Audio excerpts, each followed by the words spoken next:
स्वागत है आप सभी का सीएनबीसी आवाज पर। आप देख रहे हैं पहला सौदा और देखिए प्री ओपनिंग ट्रेड्स की शुरुआत होने वाली। एक्सपर्ट्स का दमदार पैनल हमारे साथ मौजूद है। संदीप पागले, विकास सेठी, सुमित बगड़िया और कुणाल सरावगी जी हमारे साथ मौजूद हैं और ये आपको बताएंगे बाजार खुलने के साथ साथ आपको किस तरह के ट्रेड्स लेने चाहिए। लेकिन रुपए की ओपनिंग होगी एक दिन की छुट्टी के बाद। शिवाजी जयंती के चलते कल करेंसी मार्केट्स बंद थे। लेट्स सी ये आज किस तरह से ओपन होते हैं और बाजार में पीएसयू बैंकों में आज क्या रिकवरी दिखती है या फिर से ये दबाव में रहते हैं। ग्लोबल मार्केट्स की तस्वीर थोड़ी सुधरी थी, उसका फायदा भारतीय बाजारों को मिलता हुआ 10,400 के आसपास देखिए निफ्टी खुलने की तैयारी कर रहा है। करीब करीब 30 पॉइंट से ज़्यादा की बढ़त देखने को मिलेगी। सेंसेक्स में भी 17 पॉइंट की बढ़त के साथ कारोबार की शुरुआत आज होगी। ये संकेत प्री ओपनिंग ट्रेड्स में इस समय ज़रूर देखने को मिल रहे हैं। लेकिन स्टॉक स्पेसिफिक आप देखिए पीएनबी ये दबाव के साथ खुलने की तैयारी कर रहा है क्योंकि नीरव मोदी ने साफ तौर पर हाथ झाड़ लिए हैं। वो कह रहे हैं कि 10,400 करोड़ रुपए का तो मामला था ही नहीं, 5,000 करोड़ रुपए के आसपास का ही मामला है और वो अब ये पैसा देने वाले नहीं है। तो इसलिए यहाँ पर थोड़ा सा दबाव देखने को मिल रहा है। 2% नीचे ये खुलने की तैयारी करता हुआ। और दूसरे स्टॉक्स पर रखिएगा नज़र, फोर्टिस हेल्थ केयर खास तौर पर क्योंकि यहाँ पर कल राधाकृष्ण दमानी जी जो डीमार्ट के ओनर भी हैं, जो पहले से ही इस स्टॉक पर काफ़ी बुलिश भी रहे थे और अब बैंक्स ने जिस तरह से, वित्तीय संस्थानों ने जिस तरह से गिरवी रखे हुए शेयर बेचे हैं और कल उनका नाम डिस्क्लोजर्स में सामने निकल कर आया है कि उन्होंने खरीदारी करी है, तो ये स्टॉक देखिए इस खबर के दम पर तेजी के साथ खुलने की तैयारी कर रहा है। भूषण स्टील कल करीब 19% की तेजी देखने को मिली थी। सर्किट से 5-7 पैसे नीचे जाकर बंद हुआ था, लेकिन आज फिर से देखिए यहाँ पर अपर सर्किट लगने के सिलसिला बन सकता है। मोनेट इस्पात में 5% की तेजी होगी। बिनानी इंडस्ट्रीज तो वो कंपनियां जो कि एनसीएलटी में पहुंची थी, जहां पर कई कंपनियों ने इनके एसेट्स को खरीदने के लिए दावेदारी सामने पेश करी है, उन स्टॉक्स में आज फिर से दूसरे दिन तेजी देखने को मिल सकती है। टाटा स्टील बाउंस कर रहा है। कुछ ब्रोकरेज हाउसेस कह रहे हैं कि दरअसल शॉर्ट टर्म में तो पेन है, लेकिन भूषण स्टील को खरीद लेंगे तो बहुत ही बढ़िया एसेट्स सस्ते दामों पर इनके हाथ लगता हुआ नजर आएगा। और इसी पर बात करते हैं सेठी साहब, ये जो बाजार में एक बार रुपया देख लेते हैं क्योंकि 6450 के आसपास ये खुलता हुआ दिखाई दे रहा है।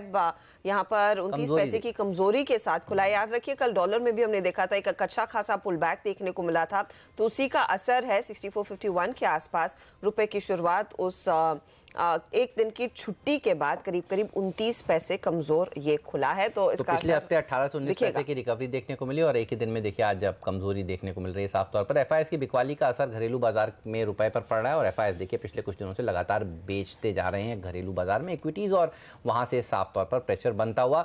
एक बार पूछते हैं सेठी साहब से। सेठी साहब, ये जो बाजार में भूषण स्टील में देखिए 20% का अपर सर्किट कल लगा, मोनेट इस्पात में तेजी हुई, बिनानी इंडस्ट्रीज में तेजी हुई, इसको आप किस तरह से रीड कर रहे हैं? इस तेजी में फंसे हुए इन्वेस्टर्स निकलें या फिर नई खरीदारी करनी चाहिए? और टाटा स्टील पर क्या व्यू बन रहा है? कल 6-7% गिरा था इसी खबर के चलते कि महंगे में इनको एसेट्स खरीदने पड़ रहे हैं। आज ये बाउंस दिखा रहा है, कैसे अप्रोच करेंगे इस प्ले को आप?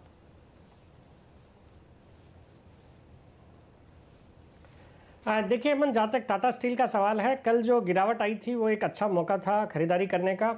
स्टॉक काफ़ी अच्छा खुला था और वहाँ से फिर 6-7% गिर गया। बाजार को ये लगने लगा कि इन्होंने कंपटीशन के चलते एक एग्रेसिव प्राइस बिड करके मोनेट स्टील के स्टेक को खरीदा है, मोनेट स्टील को खरीदा है, तो उस लिहाज से स्टॉक में गिरावट देखने को मिली। बट वो जो 5-6% या 7% की गिरावट 640 के आसपास जो स्टॉक आ गया था, वो एक अच्छा मौका था बाजार में इस स्टॉक को खरीदारी करने का। तो मेरी राय में अगर इन लेवल्स के आसपास ये स्टॉक मिलता है तो डेफिनेटली खरीदारी करनी चाहिए।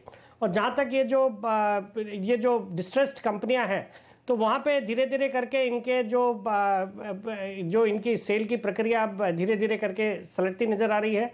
तो वहाँ पे आप देखा जा सकता है, मुझे लगता है मोनेट इस्पात इन लेवल पे रिस्क रिवॉर्ड फेवरेबल नजर आता है 26-27 रुपए के लेवल पे, या आज कुछ गैप अप खुल रहा होगा। बट मुझे लगता है कोई भी अगर गिरावट आती है तो वहाँ पे भी काफ़ी अच्छे नाम आ रहे हैं जो कि सीरियसली इंटरेस्टेड है इसके एसेट्स को खरीदने के लिए, खास करके JSW स्टील। तो मुझे लगता है जब कभी ये डील भी अनाउंस होगी तो फिर उसमें भी एक अच्छी तेजी बन सकती है। तो मुझे लगता है अगर थोड़ा रिस्क लेना हो तो मोनेट इस्पात इन लेवल्स पे खरीदा जाना चाहिए। ओके, मोनेट इस्पात ये अगला ट्रिगर पॉइंट पर खड़ा है और यहाँ पर वो JSW स्टील के साथ पूरी डील होने के पूरे आसार बनते दिखाई दे रहे हैं। इनफैक्ट एमटेक ऑटो में भी एक टॉप बिडर निकल कर आया है हेमंत डेक्कन वैल्यू, और इसी खबर पर आप देखिए ये काउंटर भी एक मजबूत शुरुआत दिखा सकता है। 4% ऊपर प्री ओपन सेशन में जरूर नजर आया है। कुछ और काउंटर्स जो इनफैक्ट रेडार पर आपको रखने चाहिए, उसमें इलेक्ट्रिक व्हीकल के थ्रस्ट की काफी बातचीत हुई है और अलग अलग प्लेयर्स का नाम आ रहा है। M&M जैसी कंपनी इलेक्ट्रिक व्हीकल्स पहले से ही इस कारोबार से जुड़ी हुई है, तो इसके लिए एक पॉजिटिव डेवलपमेंट नहीं है। लेकिन JSW एनर्जी खुद कह रहा है कि इंफ्रा में वो पैसा लगाना चाहेंगे इलेक्ट्रिक व्हीकल्स के लिए, जो इंफ्रास्ट्रक्चर का सेटअप रहेगा। स्टॉक 1.5% ऊपर है। वागले साहब, JSW एनर्जी आज आपको कैसा खड़ा दिख रहा है? 80-40 के आसपास क्या कोई ट्रेड है आज के लिए या अवॉइड करेंगे? अर्षदा, एक ही चीज ये स्टॉक में पॉजिटिव है कि 78 के एक स्ट्रॉन्ग सपोर्ट से ये बाउंस बैक हो रहा है और ये बाउंस बैक शायद 82 तक चल सकता है। अदर देन दैट मुझे एज ऑफ करंट लेवल्स कोई ऐसे कोई पैटर्न नजर नहीं आते जिसमें मैं बाय का रिकमेंडेशन दूं। 100 पॉइंट ऊपर देखिए सेंसेक्स खुलने की तैयारी कर रहा है, तो जो कल भारतीय बाजारों ने 10,300 के आसपास जाकर सपोर्ट लिया था। वागले साहब, कुछ लोग कह रहे थे ये डबल बॉटम है, क्या ऐसा भी कुछ है? कोई डबल बॉटम बना है मार्केट में, इसीलिए थोड़ी रिकवरी देखने को मिल सकती है? ये है क्या डबल बॉटम, जरा समझाइए ना। हेमंत, एक लेवल जो 2 बार या बार टेस्ट होके बाउंस होता है तो उसको डबल बॉटम कहते हैं। 6 फरवरी को 10,275 के आसपास 75-300 ये रेंज थी। लेकिन डबल बॉटम कंफर्म होने के लिए मुझे 10,600 को के ऊपर सस्टेन करना है, तो उसको कंफर्मेशन माना जाएगा। तो अभी जो मैं कह रहा हूँ कि ये अर्ली हिंट्स है, यहाँ से बाउंस बैक ही होगा। मुझे नहीं लगता 10,600 के ऊपर जाएंगे। 10,500 550 ऑन द आउटर साइड वहां पर वापस बिकवाली आएगी। ओके, तो 10,550 के आसपास शायद बाजार अटक सकता है, लेकिन एक बाउंस बैक है और वो साफ स्क्रीन पर दिखाई दे रहा है। 10,413 पर 35 पॉइंट ऊपर इस समय निफ्टी ट्रेड करता हुआ। प्री ओपन सेशन से यही संकेत है कि एक पुल बैक आएगा आज बाजार खुलते ही। लेकिन स्टॉक 2020 के एक रिकैप की बारी है। देख लेते हैं हमारे दोनों ही कैप्टन नीरज और हेमंत ने आज अपनी टीम में कौन कौन से खिलाड़ी डाले और यहाँ पर क्या एक्शन देखने को मिल सकता है।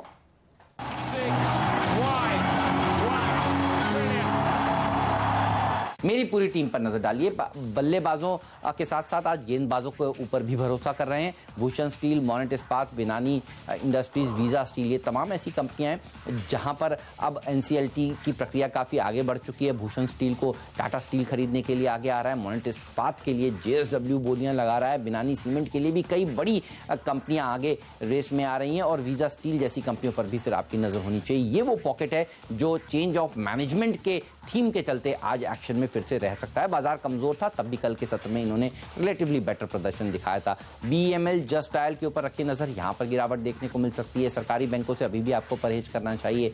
यूनियन बैंक, इलाहाबाद बैंक जैसे स्टॉक्स में और दबाव बढ़ सकता है और हाईटेक वाली कंपनियों से आपको इस समय दूर रहना चाहिए। अडानी समूह में अडानी पावर, अडानी एंटरप्राइजेस जैसे शेयरों में और थोड़ी गिरावट देखने को मिल सकती है।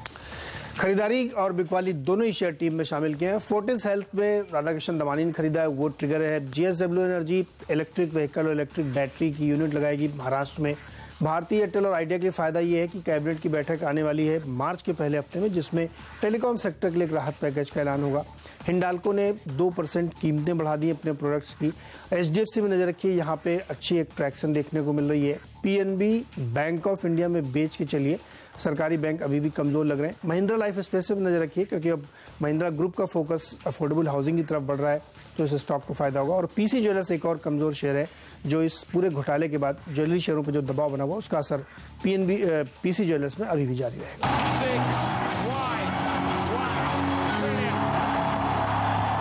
तो ये हैं वो स्टॉक्स जहां आज इंट्राडे में अच्छा मुनाफा कमा कर आपको देने का दमखम रखते हैं। लेकिन मिड कैप इंडेक्स देखिए बिल्कुल फ्लैट खुलने की तैयारी कर रहा है। एक बाउंस देखने को जरूर मिल सकता है सेंसेक्स और निफ्टी में। सेंसेक्स 140 पॉइंट ऊपर और निफ्टी 12 पॉइंट की बढ़त के साथ खुलने की तैयारी करता हुआ। तो कल का लो इम्पॉर्टेंट है 10,302 का, वहाँ पर अगर सुधर गया बाजार तो उस सपोर्ट को अगर होल्ड किया तो ऊपर जा सकता है। लेकिन आप देखिए गैप अप ओपनिंग की शुरुआत ही हो रही है सुमित, क्योंकि गैप अप हो रहा है।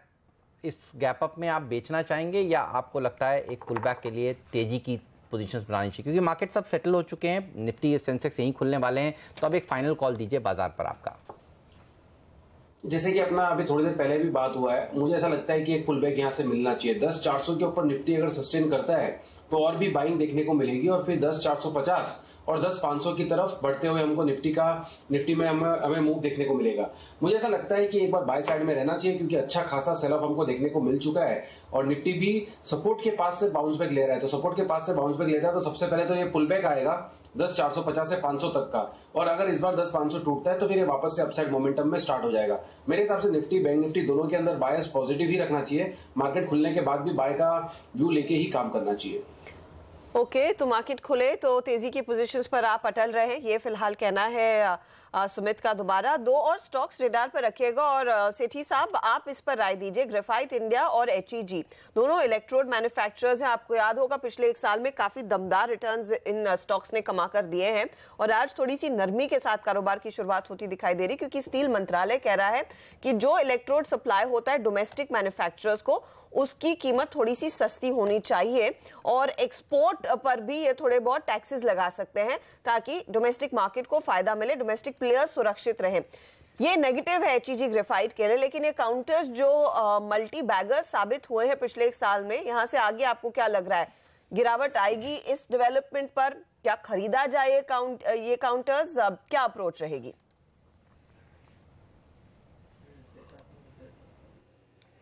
देखिए हर्षिता, जो न्यूज़ है वो तो नेगेटिव है। जो स्टील मंत्रालय कह रहा है इनको अपने प्राइस घटाने के लिए और अब जो सेस लगाने की बात कर रहे हैं, तो वो डेफिनेटली नेगेटिव है और स्टॉक में इनका दबाव देखने को मिलेगा।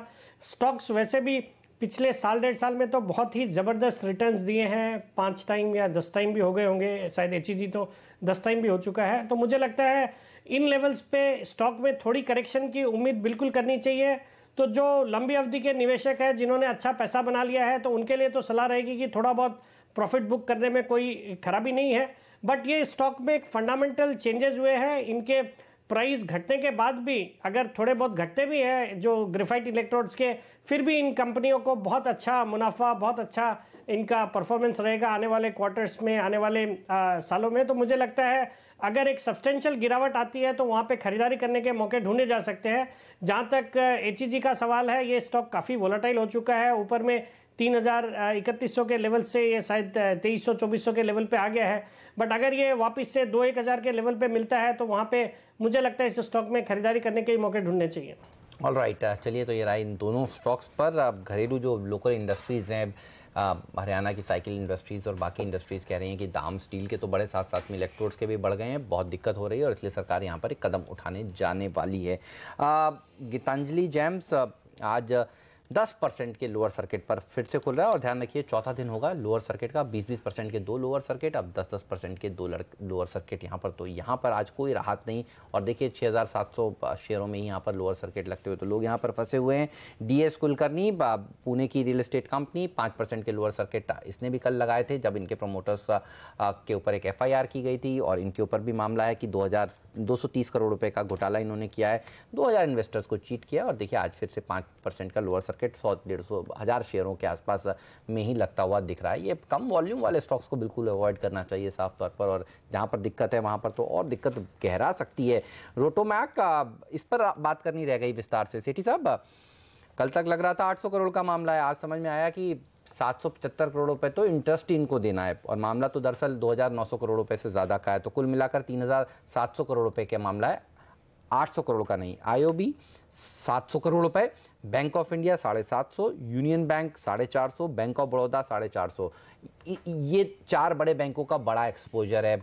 इन बैंक्स में क्या रिकवरी देखने को मिल सकती है इस खबर के चलते, या आपको लगता है यहाँ पर और निचले लेवल्स देखने को मिलेंगे? बैंक ऑफ बड़ौदा ने तो इनको सबसे पहले विलफुल डिफॉल्टर घोषित किया था और उसके बाद अब इन्होंने ही दरअसल CBI को अप्रोच किया और उसके बाद ये सारी बात सामने निकल कर आई और आज देखिए ये सारे PSU बैंक्स कोई राहत की संकेत नजर नहीं आ रहे हैं। इन बैंकों पर खास तौर पर IOB, BOI, union, bank of Baroda पर व्यू दीजिए इस खबर के चलते।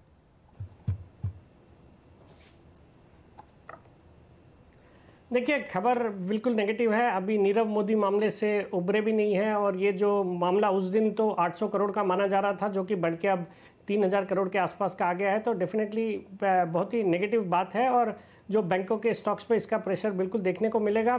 बट मुझे लगता है जो निवेशक है उनको तो अभी पब्लिक सेक्टर बैंकिंग स्टॉक्स की तरफ देखना नहीं चाहिए। मेरी राय में कोई भी निवेश करने का ये जो नीचे लेवल्स पे बिल्कुल सोचना नहीं चाहिए, क्योंकि बाजार में विकल्प भी बहुत है और इनमें अभी कितना और डेट्स आएंगे, बेड डेट्स आएंगे, ये कुछ बोला नहीं जा सकता।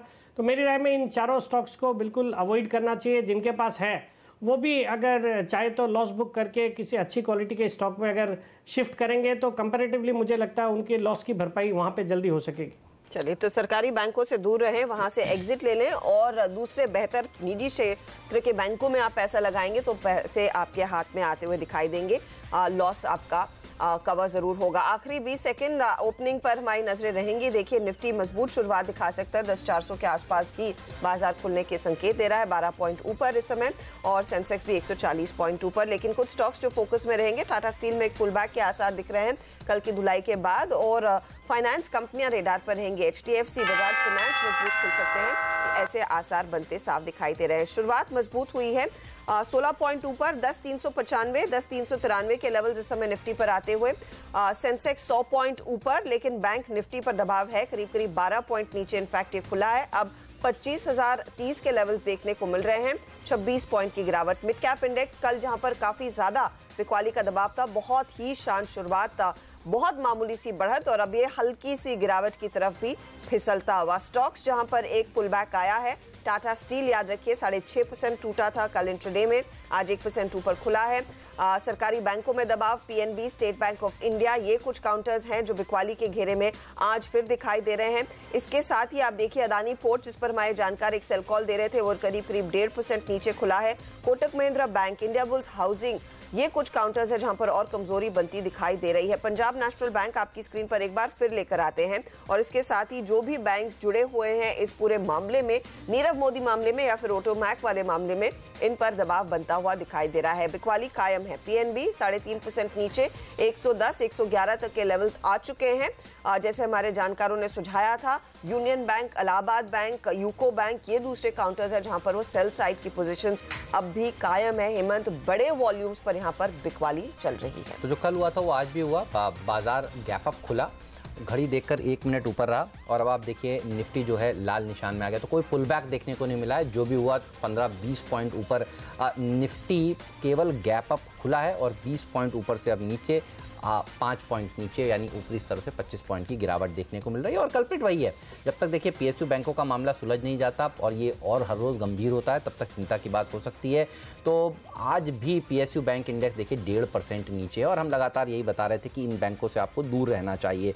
दिक्कत वहीं पर आई है आज फिर से। PNB 4.5% नीचे, क्योंकि बाजार को लग रहा था कि यहाँ पर रिकवरी होगी। अब नीरव मोदी ने जो चिट्ठी लिखी और कह दिया कि जी हम तो पैसा देने वाले हैं नहीं, और PNB ने गलत किया कि सार्वजनिक हो गए, पब्लिक में पहुंच गए, और इसलिए देखिए आज फिर से पिटाई होती हुई अब ये शेयर 2 डिजिट में जाने की तैयारी कर रहा है। यूनियन बैंक का रोटोमैक मामले में इनका करीब 450 करोड़ रुपए का कर्ज दिया है। देखिए कल ये शेयर 7% नीचे गिरा था, और आज भी फ्री फॉल है। Indian bank, Allahabad bank, bank of Baroda, syndicate bank, Andhra bank, लंबी लिस्ट है, कैनरा बैंक, आप देख लीजिए सारे के सारे PSU बैंकों में आज भी रिकवरी के कोई भी संकेत नहीं है, और इसके चलते बाकी के प्राइवेट सेक्टर बैंक में भी थोड़ी बहुत दबाव देखने को मिल रहा है। और अब 100 पॉइंट नीचे हो गया है mid cap index, bank Nifty में 75-80 पॉइंट की गिरावट।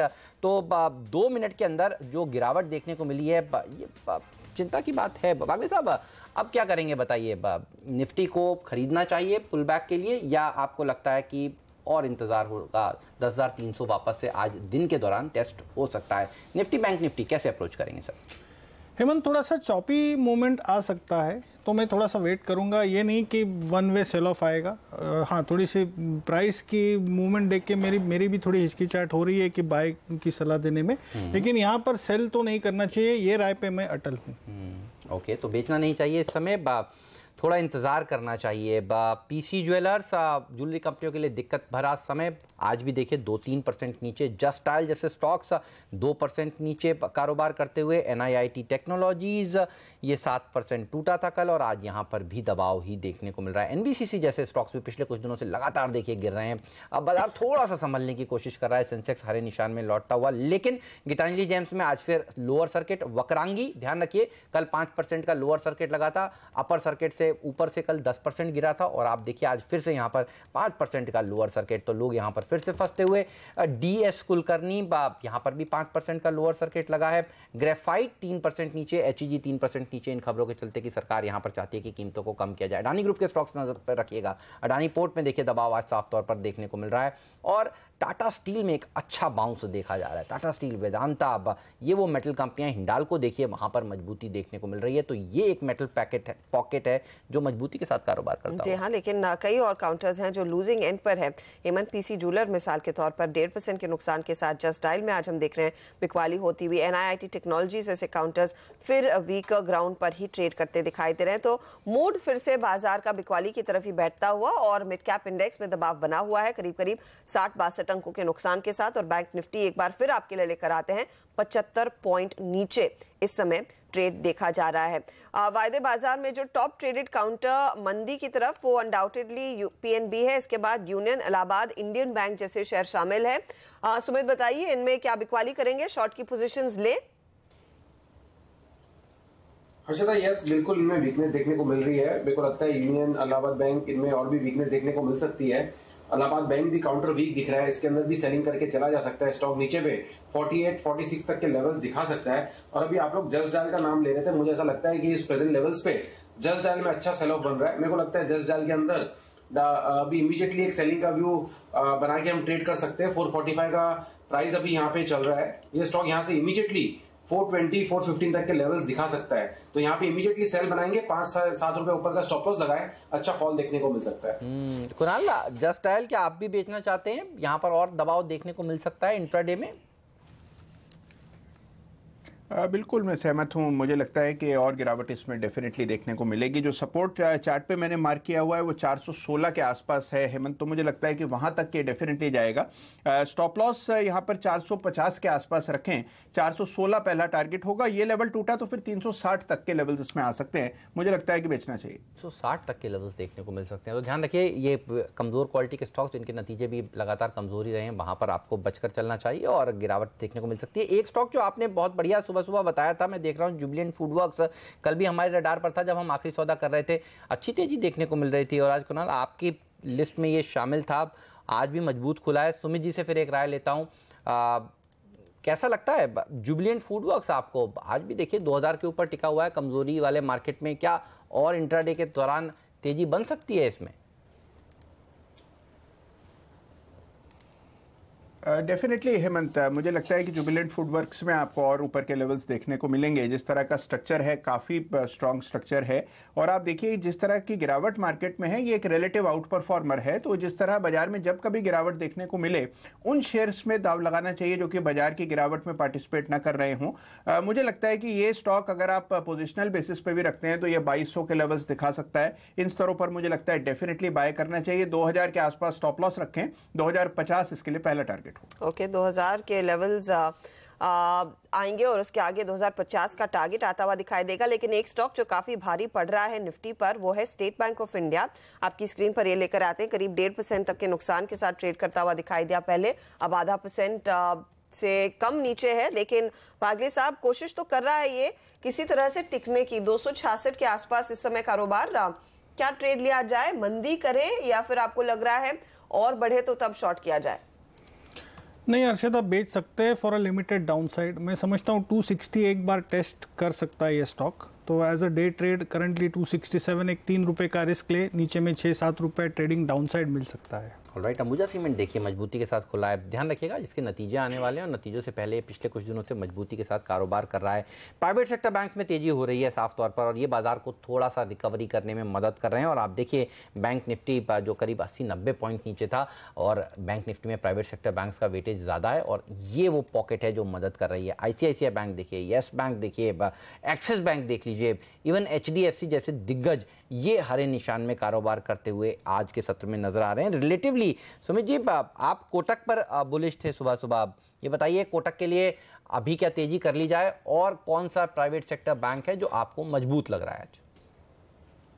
कर लेना चाहिए। प्राइवेट सेक्टर बैंक के अंदर मुझे ज्यादा वीकनेस लगती नहीं है। PSU बैंकिंग ने ही ज्यादा दबाव दिखाया है, बट प्राइवेट सेक्टर बैंक तो ऐसा लगता है कि कुछ खास दबाव हमने देखा नहीं और यहाँ से ऐसा लगता है कि जैसे तेजी स्टार्ट होगी तो ये स्टॉक सबसे पहले भागेंगे। कोटक बैंक अभी नीचे मिल रहा है, ऑलमोस्ट आधा पॉइंट टका। ये बाइंग अपॉर्चुनिटी है, मेरे को लगता है इसमें ले लेना चाहिए। ऊपर में टारगेट्स हमारे इंटेक्ट है 1100 तक के लेवल्स के लिए। दूसरा, एक्सिस बैंक में ऐसा लग रहा है कि यहाँ से पॉजिटिव मोमेंटम स्टार्ट हो सकता है। अभी तक कुछ भी प्राइस एक्शन देखने को हमको मिला नहीं है, बट ये प्राइस एक्शन यहाँ से देखने को मिलना चाहिए ऐसा लगता है मुझे, क्योंकि स्टॉक सपोर्ट के पास है और मल्टीपल सपोर्ट है 530 535 के आसपास के। तो यहां से अगर अपसाइड मोमेंटम स्टार्ट हुआ तो 570 से 580 रुपए तक का मूव हमको इमीडिएटली एक्सिस बैंक के अंदर देखने को मिलेगा।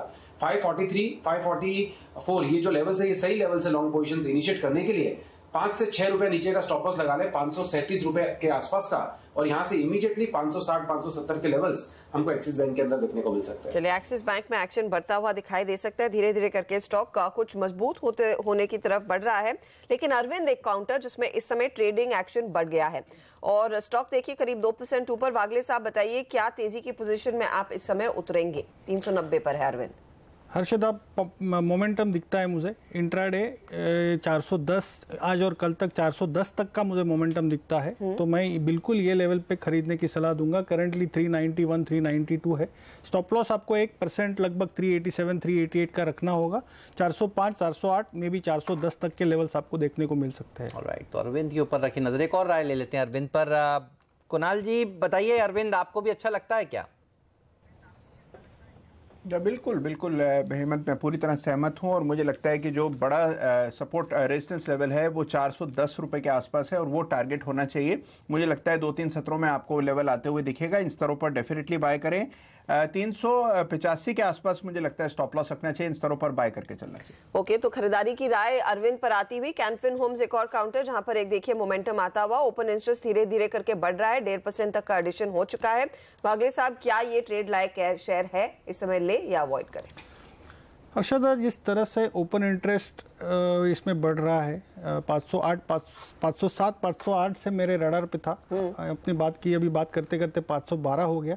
मुझे लगता है 525 से 530 आपको आज और कल तक में लेवल्स देख सकते हैं। 506 के स्टॉप लॉस से बाय करें 530 के टारगेट के लिए। ऑलराइट, तो कैनफिन होम्स पर भी रखिए नज़र और बाजार पर रखिए नज़र। सबसे बड़ी बात आप देखिए, खुला 20 पॉइंट ऊपर, तेजी से 20 पॉइंट नीचे आया और अब वापस से 10,402 ये सुबह सुबह जो लेवल्स दिखे थे उसको छूने की कोशिश कर रहा है। एक फिर से पुल बैक की यहाँ पर कोशिश करता हुआ बाजार तो इस लाल और हरे निशान के बीच में अब तक झूलता हुआ नजर आ रहा है। तो बुल्स और बेयर्स के बीच में तगड़ी टक्कर आज नजर आ रही है। मिड कैप इंडेक्स इस बीच देखिए थोड़ा सुधरता हुआ नजर आ रहा है। बैंक निफ्टी देखिए यहाँ से सुधार की तरफ बढ़ता हुआ, हालांकि अभी भी लाल निशान में है लेकिन डेज लो से यहाँ पर सुधार साफ तौर पर देखने को मिल रहा है। मेटल्स और ये पॉकेट सबसे मजबूत नजर आ रही है। हिंडाल्को, टाटा स्टील, वेदांता, इन तीनों में सुमित जी सबसे बढ़िया शेयर बताइए क्या है, क्योंकि यहाँ पर कोई कंफ्यूजन नहीं है, जहां से खुला है वहां से देखिए लेवल्स ऊपर के ही नजर आ रहे हैं। क्या पसंद है आपको इन तीनों में? वेदांता ले लेना चाहिए, अभी प्रेजेंट लेवल्स पे ही 325 के आसपास ये ट्रेड कर रहा है। ये वेदांता में यहाँ से हमें अच्छा प्राइस एक्शन देखने को मिलेगा और पॉजिटिव साइड देखने को मिलना चाहिए। 325 पे अगर बाय करते हैं तो 319 के आसपास का स्टॉप लॉस लगाना पड़ेगा और यहाँ से इमीडिएटली स्टॉक ऊपर में 330 का पहला इंट्राडे के हिसाब से पड़ा हुआ है। जैसे 330 का लेवल क्रॉस करता है तो ये स्टॉक आने वाले 2 से 4 दिनों में 345 से 350 रुपए तक का मूव दिखा सकता है। मेरे को लगता है कि जैसे जस्ट डायल के अंदर फॉल मिला था 15-20 रुपए का, वैसे ही वेदांता के अंदर यहाँ से 8 से 10 रुपए का अपसाइड मूव हमको देखने को मिलना चाहिए। वेदांता के अंदर इसमें बाइंग कर सकते हैं प्रेजेंट लेवल्स पे। कुणाल से भी एक राय दीजिए। और कुणाल, आप इन सभी काउंटर्स के साथ जेएसडब्ल्यू स्टील पर भी एक राय दीजिए, क्योंकि यहाँ पर भी एक अच्छा मोमेंटम दिख रहा है। देखिए, इनफैक्ट मुझसे पूछे हर्षा तो मुझे लगता है कि इन सब में सबसे बेहतर चार्ट जेएसडब्ल्यू स्टील का है, आउट परफॉर्मर है और कोई रेजिस्टेंस चार्ट पर दिखाई नहीं पड़ती है। मुझे लगता है कि इन स्तरों पर खरीदें। 305 रुपए पर स्टॉप लॉस रखना होगा। पहला टारगेट 315 और ये लेवल निकला तो 330 के लेवल्स भी आएंगे। तो मुझे लगता है डेफिनेटली जेएसडब्ल्यू प्रेफर करूंगा इन सभी मेटल स्टॉक्स। ऑलराइट, तो जेएसडब्ल्यू स्टील और ये तमाम मेटल कंपनियां आज देखिए जबरदस्त प्रदर्शन दिखाती हुई। साहब, आपको इस मेटल पैक में सबसे अच्छा शेयर क्या लगता है, बताइए। हेमंत, मैं जाऊंगा वेदांता के साथ। जिस तरह से मोमेंटम निकल कर आ रहा है, अभी बात करते करते 325 का एक क्रूशियल लेवल को ब्रेक कर रहा है। मुझे लगता है ये 8-10 रुपए की upside move during the day देनी चाहिए, 3% अपसाइड। तो उसके लिए आप एक 4 रुपये रिस्क लीजिए, 8-10 रुपया ट्रेडिंग अपसाइड इंट्राडे मिल सकता है। ओके 8-10 रुपए का ट्रेडिंग अपसाइड वेदांता में दिख सकता है। तो दो जानकार कह रहे हैं कि यहाँ पर मोमेंटम प्ले रहेगा, तेजी की पोजीशन आप लेकर चलेंगे और मेटल्स ही चमक रहे हैं आज के ट्रेड में। वरना आप देखिए सरकारी बैंकों ने तो पूरे माहौल को फिर से धुंधला किया है या फिर लैकलस्टर करता हुआ दिखाई दे रहा है। भारतीय एयरटेल में देख रही हूँ यहाँ पर थोड़ा थोड़ा करके मोमेंटम आ रहा है, 1% निचले लेवल से फिर उभरता हुआ। टीसीएस में देखिए थोड़ा सा एक्शन है। Doctor Reddy's in fact technology metals के बाद मेरे ख्याल में हेमंत टेक्नोलॉजी काउंटर्स पर फोकस करना चाहिए, क्योंकि टीसीएस, एचसीएल टेक महिंद्रा और इन्फोसिस इन सभी में कुछ एक्शन तेजी की तरफ बढ़ रहा है। कुणाल, कोई काउंटर जहां पर आपको लग रहा है और मजबूती बढ़ेगी इन आईटी मेजर्स में, कुछ ट्रेड लेना पसंद करेंगे क्या आप? देखिए मैं वेट एंड वॉच करूंगा हर्षदा। मुझे लगता है कि चार्ट स्ट्रक्चर अगर आप ओवरऑल देखें, आज जरूर इसमें सभी स्टॉक्स में तेजी है, लेकिन जो चार्ट स्ट्रक्चर है वो बहुत ज़्यादा कंफर्टिंग नहीं है। मुझे लगता है कि इन सभी स्टॉक्स में पिछले हफ्ते एक ब्रेकडाउन देखा गया, और क्योंकि अभी उन लेवल्स के ऊपर ये काउंटर ट्रेड नहीं कर रहे हैं तो थोड़ी जल्दबाजी नहीं करनी चाहिए। इनफैक्ट पुलबैक में टेक महिंद्रा मुझे लगता है 590 तक के लेवल्स आए तो वहां पर एक अच्छा शॉर्ट बनेगा। इन स्तरों पर मुझे लगता है वेट एंड वॉच करना चाहिए। वेट एंड वॉच करिए इन स्तरों पर। लेकिन पीएनबी ये है सबसे दबाव वाला स्टॉक, और देखिए इसकी तो गिरावट रुक ही नहीं रही है। ये बताइए थोड़े लंबे चार्ट देखकर सुमित जी, पीएनबी 2 डिजिट में भी जा सकता है क्या? कौन से लेवल्स इंपॉर्टेंट हैं अब पीएनबी के लिए? क्योंकि जिस हिसाब से गिर रहा है, हर रोज देखिए गैप डाउन ओपन होता है और सेकेंड हाफ में गिर जाता है। क्या इंपॉर्टेंट लेवल्स हैं? 7 दिनों में 30% की गिरावट इस स्टॉक में देखने को मिली है। लेवल्स बताइए सर। मार्केट खुलने के पहले जिस तरह से अपनी बात हुई थी पीएनबी के ऊपर, सेम वही है। 110 रुपए के सपोर्ट्स है इसके अंदर इमीडिएटली। अगर ये लेवल टूटते हैं तो फिर ये स्टॉक 99 से 100 रुपए तक के लेवल्स हमको दिखा सकता है।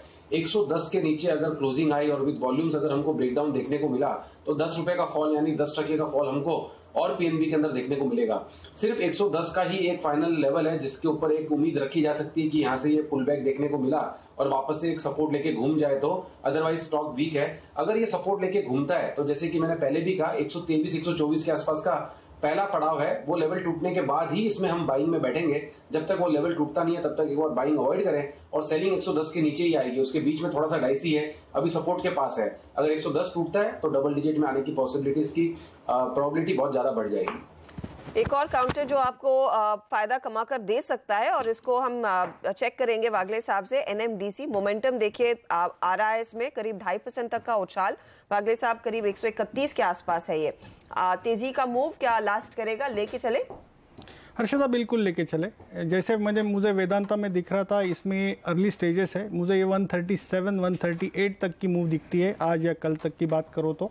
करंटली 132 है, आप 129.50 मतलब एक 2.5 रुपये का स्टॉप लॉस लेके चले। अपसाइड में 5 रुपये 5.5 6 रुपये मिल सकता है।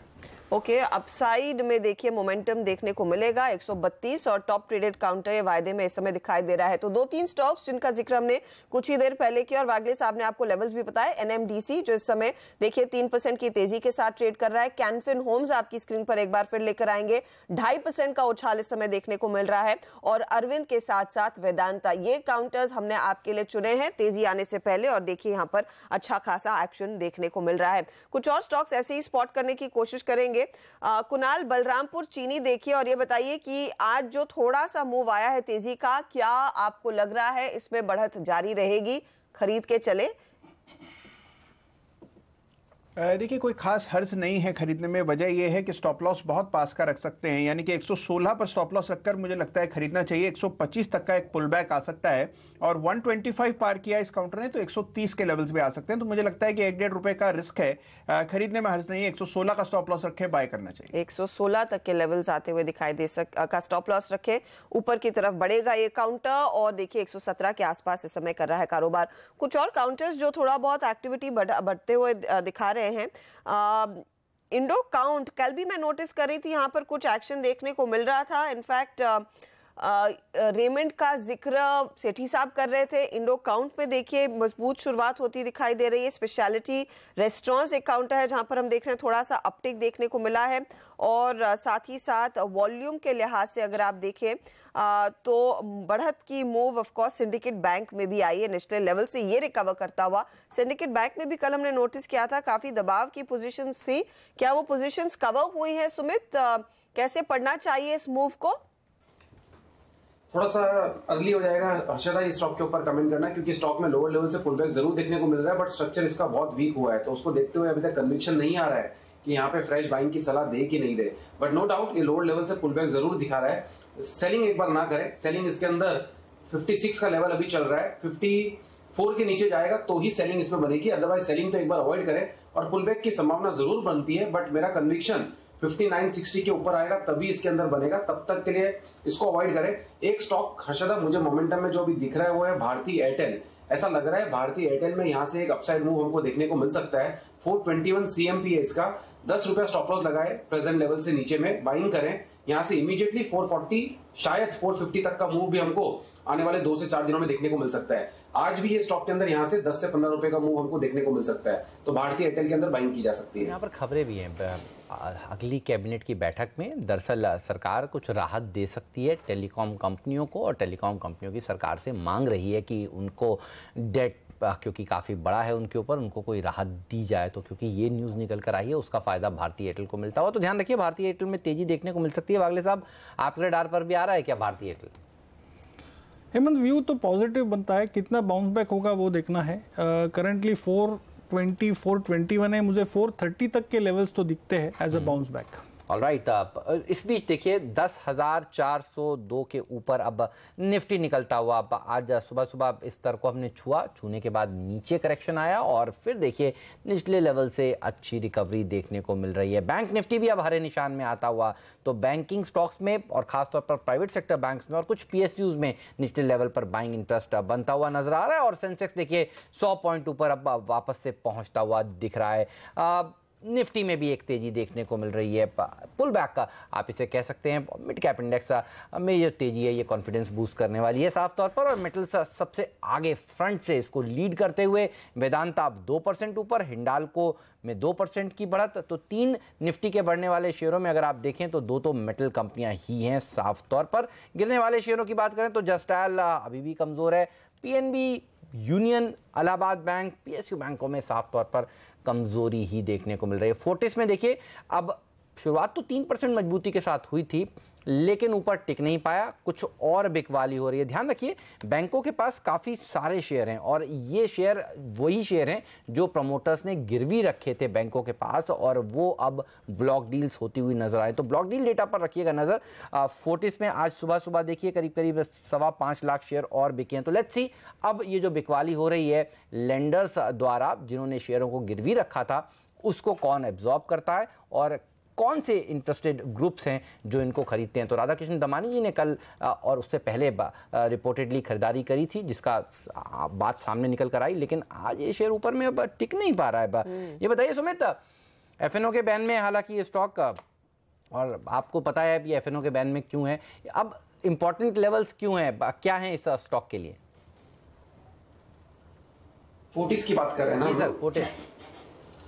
देखिए फोर्टिस में फ्रेंकली स्पीकिंग नहीं कन्विक्शन आ रहा है बाइंग करने का। स्टॉक एक तो वॉलेटाइल है और कुछ ना कुछ न्यूज के चलते स्टॉक के अंदर अच्छा खासा मोमेंटम हमको रेगुलर देखने को मिल रहा है। लोअर लेवल से लास्ट 5 से 7 दिनों में 120-115 के लेवल से बहुत अच्छा अपसाइड मूव देखने को मिला है, बट अभी प्रेजेंट लेवल्स पे मुझे बाइंग कन्विक्शन एक बार नहीं समझ में आ रहा है। स्टॉक में ऊपर में 150, 153 के आसपास के रेजिस्टेंस भी है। अगर वो लेवल्स टूटेंगे तभी ये स्टॉक के अंदर कुछ अपसाइड मोमेंटम देखने को मिलेगा, फ्रेश अपसाइड मोमेंटम।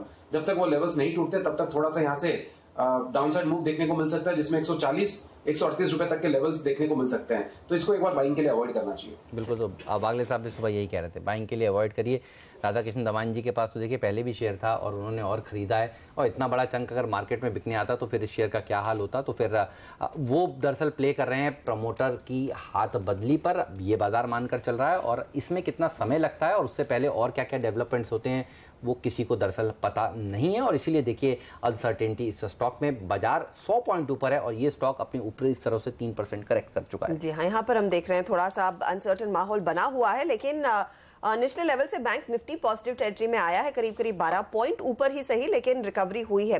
कुछ स्टॉक्स जिनमें रिकवरी देखने को मिल रही है, पीएनबी आपके लिए लेकर आएंगे, नेशनल लेवल से आधे % तक की रिकवरी आती हुई, लेकिन जो पॉजिटिव टेरिटरी में आ चुके हैं काउंटर्स, सिंडिकेट बैंक का हमने जिक्र किया था, बैंक ऑफ इंडिया देखिए ये भी कुछ हल्की बढ़त के साथ कारोबार करता हुआ, बैंक ऑफ बड़ौदा में नेशनल लेवल से करीब आधे % 1.5% तक की रिकवरी आती हुई दिखाई दी है। और स्टेट बैंक ऑफ इंडिया जो काफी प्रेशर में था, उस पर भी एक बार फिर नजर डाल लेते हैं, ये भी कोशिश कर रहा है कुछ पॉजिटिव साइड पर आने की। तो हेमंत, ये सरकारी बैंक है जो थोड़ी सी संभलने की कोशिश कर रहा है। सही बात है, यहाँ पर फ्रेश सेलिंग इस समय नहीं देखने को मिल रही। डेल्टा कॉर्प में एक बड़ा ब्लॉक हुआ है और उसके ऊपर फोकस करते हैं। और सुमित जी, इसके चार्ट्स देखकर बताइए कैसे नजर आ रहे हैं। 4.25 लाख शेयरों ने करीब 1/4 हिस्सेदारी ने हाथ बदले हैं 359 रुपीस के लेवल पर। ये क्या इंट्राडे में और रिकवर हो सकता है? बाजार की करेक्शन में भी कुछ खास पार्टिसिपेट इसने किया नहीं था। 401 का 52 वीक हाई है इसका। डेल्टा कॉर्प के लिए इंपॉर्टेंट लेवल्स बताइए और क्या तेजी करने का कन्विक्शन है आप में इस समय? बिल्कुल हो सकता है, आपने ये स्टॉक सही टाइम पे सिलेक्ट कर रहे हैं। ये स्टॉक में जस्ट अभी प्राइस मूव स्टार्ट हो ही रहा है। जैसे ये स्टॉक 364 365 का लेवल क्रॉस करेगा तो 375 से 380 तक का मूव हमको दिखा सकता है। 361 रुपए 362 रुपए के आसपास पहुंचा है।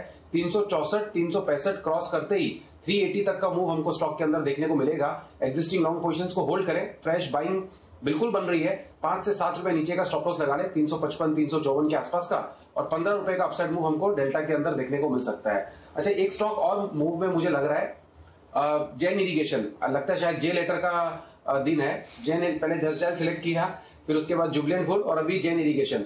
जैन इरिगेशन के अंदर भी ऐसा लगता है यहाँ से प्राइस मूव स्टार्ट होने वाला है। स्टॉक को बाइंग कर सकते हैं। 3 रुपया नीचे का स्टॉप लॉस लगाए, 119 का भाव चल रहा है, 116 का स्टॉप लॉस, ऊपर में 125 से 128 तक का मूव हमको देखने को मिल सकता है। जैन इरिगेशन के लिए आज इनफैक्ट ये सभी एग्री से जुड़ी हुई स्टॉक्स रेडार पर रहने चाहिए, क्योंकि जो 2 दिन की बैठक कल शुरू हुई थी, आज इनफैक्ट प्रधानमंत्री नरेंद्र मोदी के सामने वो फाइनल प्रस्ताव निकल कर आएगा कि एग्रीकल्चरल मिनिस्ट्री की ओर से कि किस तरह से कृषि में जो फार्म इनकम है उसको डबल किया जाए। तो ये कुछ काउंटर्स रहेंगे, कावेरी सीड हो, जैन इरिगेशन जैसे काउंटर्स उस खबर के चलते रेडार पर रह सकते हैं, क्योंकि यहाँ पर बड़ी डेवलपमेंट्स आती हुई जरूर दिखाई देंगी। लेकिन एक और काउंटर जो इस समय एक्टिव होता दिख रहा है वो है ड्रेजिंग कॉर्पोरेशन का शेयर। स्ट्रेटेजिक सेल के लिहाज से सबसे उम्दा स्टॉक माना जा रहा है। कुणाल, ये काउंटर काफी एक्टिव रहा, फिर एकदम रेंज में फंस गया, अब थोड़ी सी हरकत आने लगी है 703 के आसपास। क्या मूव आगे बढ़ेगा या फिर अटकेगा? 3.5% ऊपर अब। देखिए, असली परख इस काउंटर की होगी हर्षिता अगर ये 760 को निकाल पाया, और मुझे लगता है कि डेफिनेटली एक बेट लेने में बुराई नहीं है। इन स्तरों पर 680 पर एक स्टॉप लॉस रखें। 760 इसके लिए पहला टारगेट होगा। 760 को अगर इस काउंटर ने ब्रेक किया तो मुझे लगता है कि 840 तक के लेवल्स इसमें आते हुए दिखेंगे। बाय करते समय स्टॉप लॉस जरूर रखें। 685 के आसपास मुझे लगता है स्टॉप लॉस रखना चाहिए। इन स्तरों पर बाय कर सकते हैं। तो इस पर रखिएगा नजर। ड्रेजिंग कॉर्पोरेशन पर आज उछाल देखने को मिल रहा है। और कौन से स्टॉक्स हैं जहां पर उछाल देखने को मिला? सिंडिकेट बैंक, कैनफिन होम्स, बलरामपुर चीनी भी एफएनओ के बैन में, तो कई शेयर जो एफएनओ के बैन में है। जैन इरिगेशन, बलरामपुर चीनी, यहाँ पर देखिए आज तेजी होती हुई नजर आ रही है। जीएमआर इंफ्रा भी एफएनओ के बैन में, यहाँ पर देखिए 2% की मजबूती देखने को मिल रही है। तो आज एफएनओ के बैन वाले स्टॉक्स देखिए अच्छा प्रदर्शन साफ तौर पर दिखा रहे हैं। जस्ट डायल एक अपवाद है, वहाँ पर हालांकि देखिए आज कमजोरी के साथ इस समय कारोबार होता हुआ आपको नजर आ रहा है, लेकिन एक अच्छी स्मार्ट रिकवरी बाजार ने दिखाई है। और बढ़ने वाले शेयरों की संख्या देखिए अब ज़्यादा होती हुई, 2 गिरने वाले शेयरों के सामने 3 बढ़ने वाले शेयर आपको इस समय नजर आएंगे। कोई शेयर की बात कर रही थी आप बताइए। इनफैक्ट हेमंत, यूनाइटेड स्पिरिट्स रेडार पर लाना चाहिए, क्योंकि यहाँ पर धीरे धीरे करके मोमेंटम बिल्ड होता हुआ दिखाई दे रहा है। साथ ही एनएमडीसी जैसे काउंटर में भी हमने देखा तेजी, लेकिन सन टीवी अब देखिए ओपन इंटरेस्ट यहाँ पर लगभग 3% तक बढ़ चुका है। वागले साहब 911 के आसपास ट्रेड कर रहा है। क्या ये अरविंद के साथ साथ बढ़ेगा और आगे ऊपर जाएगा? माइल्डली पॉजिटिव मैं कहूंगा हर्षिता। लिमिटेड अपसाइड 922 923 1% उससे ऊपर मुझे मूव लगती नहीं है। ओके, पिछले 4-5 दिन से वन साइड गिरने के बाद आज शायद यहाँ पर बाउंस देखने को मिल रहा है। पूछते हैं सुमित, क्या ये बाउंस में और ऊपर जा सकता है क्या, और आप कैसे देख रहे हैं? हर रोज 4-5% की पिछले 4-5 दिनों से यहाँ पर कमजोरी देखने को मिल रही थी बिना किसी खबर के। सन टीवी में अभी तक कन्विक्शन नहीं मिला है। स्टॉक ने ऊपरी लेवल से अच्छा खासा दबाव दिखाया है और ये आज पुल बैक जरूर दिखा रहा है, बट अभी तक मुझे वो बाकी जो स्टॉक में बाइंग का कन्विक्शन आ रहा है वैसे आया नहीं है। 919 920 का लेवल टूट जाता है, उसके बाद ये स्टॉक के अंदर मोमेंटम देखने को मिलेगा। जब तक वो लेवल टूटता नहीं है तब तक थोड़ा सा वेट एंड वॉच करें तो बेटर रहेगा, और दूसरे स्टॉक्स पे जिसमें मोमेंटम आ रहा है उसमें पहले ट्रेड करें तो शायद प्रॉफिट मिलने की प्रोबेबिलिटी अच्छी होगी उसके अंदर। बिल्कुल, तो जहां पर मोमेंटम है उसको प्ले करिए, जहां पर मोमेंटम नहीं है, क्लियर व्यू नहीं है, उनको अवॉइड करिए। बलरामपुर चीनी 3% मजबूत था, सिंडिकेट बैंक 2.5% मजबूत था, NMDC में मजबूती, अरविंद देखिए 2.5% मजबूत। तो बाजार थोड़ा सा स्टेबल होता हुआ और अब देखिए 150 पॉइंट के 125 पॉइंट के आसपास की बढ़त सेंसेक्स में देखने को मिल रही है। एक्सपर्ट्स हमारे साथ जुड़े हुए हैं और एक नए मेहमान हमारे साथ अब जुड़ चुके हैं, राहुल अरोड़ा साहब, CEO निर्मल बंग इंस्टीट्यूशनल इक्विटीज़ के। हाय राहुल, गुड मॉर्निंग। बताइए क्या व्यू बन रहा है मार्केट में? पिछले कुछ दिनों में जो PSU बैंकों के लिए खराब खबर आ रही है उसके चलते थोड़ा दबाव देखा गया, आप कैसे रीड करें इन PSU बैंक्स में इन डेवलपमेंट्स को? थोड़ा लेट आया हेमंत जी, लेकिन आपको शायद याद होगा हम ट्रांसक्रिप्ट रखते हैं सेवी की वजह से, तो मैं अपने इंटरव्यू स्टडी करता हूं, पर मुझे याद है आपके साथ अक्टूबर में मैंने कहा था कि one of the best trades would be to short PSU banks. बिल्कुल मुझे याद है, और I think it has turned out a little too late. वजह तो जो भी हो सकती है, आई थिंक देखिए bank Nifty is about 30-35% of the market, और ये आई थिंक जहां से मुझे लगता है कि ये प्रॉब्लम तो अभी शुरू हुई है, तो I am actually little disappointed कि मार्केट का करेक्शन जहां रुका वहां रुक गया था, क्योंकि पिछली बार जब हमारी चर्चा हुई थी I was hoping it would go down somewhere between 9500 to 10,000। मुझे अभी लगता है कि वहां जाएगा और ये एक ट्रिगर हो सकता है वहां जाने के लिए, लेकिन वहां से ज़्यादा आई don't think it will fall much, because I think अगर आप दिसंबर ईयर एंड का टारगेट लेंगे December 18 का, then you are factoring in December 19 earnings, which is almost FY20. So I don't think the bottom is maybe another 5-7% away from where we are, but I think we will test it at some point during this year. और सरकारी bank ही आपको लग रहा है कि वो पूरा mood बिगाड़ेंगे? आपको कितना लग रहा है ये रॉट कितना डीपन होता दिखाई देगा? क्योंकि it's just perhaps the tip of the iceberg कि नीरव मोदी का मामला आया, इसके बाद रोटोमैक वाला मामला आया, ऐसे शायद कई और बड़े लोग होंगे जो अपने पेमेंट्स टाइम पर नहीं कर रहे हैं, इंटरेस्ट सालों से पे नहीं कर रहे हैं, तो क्या आपको लग रहा है ये बस मल्टीप्लाई होता हुआ दिखाई दे सकता है मामला? देखिए, I don't want to use the word scam, but let's assume that these are unprovided for loans, के बैंक से इनको, क्योंकि एक तो है जो नजर में आ चुका है, चाहे वो S4A, SDR, CDR, NCLT, जो सारे आपके ऑप्शंस हैं वहां पे चले गए, एक है जो आपने अकाउंट फॉर नहीं किया। अगर ये नंबर ज्यादा बढ़ता गया, द प्रॉब्लम विल बी कि ये जो आपने बैंक रिकैपिटलाइजेशन अनाउंस की है वो काफी नहीं पड़ेगी। हमारा खुद का मानना है कि this is a very small number in the context to what should actually be there, और अगर ये नंबर जो अनअकाउंटेड फॉर लोन्स, जैसे फिलहाल आप नीरव मोदी स्कैम की बात कर रहे थे, अगर ये नंबर बढ़ता गया and if the government does not have ways to raise revenues to recapitalize these banks, that will have an impact on your fiscal deficit which will then have an impact on your rupee. तो एक cascading effect बन जाता है। तो I think ये देखना बहुत जरूरी हो जाएगा कि यहाँ से कौन से ऐसे लोन्स हैं, और अगर वो प्रोवाइडेड फॉर भी हुए तो आपको उनका भी कोलैटरल देखना पड़ेगा, अंडरलाइंग सिक्योरिटी देखनी पड़ेगी। तो I think the pain it's not just about one account, I think this is going to lead to a systemic change in the way accounts are viewed. इसमें RBI की बहुत बड़ा role होगा, जिस तरह से आए लास्ट वीक ही उन्होंने NPA रिकग्निशन बहुत स्ट्रिक्ट बना दिया है। उसकी अगर ये स्कैम नहीं भी निकलता तो भी बैंक्स बोल रहे थे कि ये बहुत स्ट्रिक्ट हो चुका है, प्रोविजनिंग बढ़ेगी, आपके Q4 के नंबर्स तो खराब आएंगे ही आएंगे। तो ये है कि कब तक खराब आएंगे, because PSU banks are not going to recover in a hurry. तो सम ऑफ दीज में एक्चुअली PNB का तो I think if you adjust for all this, I don't even know if they have a positive net worth. No, they wouldn't. So it's that is what you are talking about. बात है।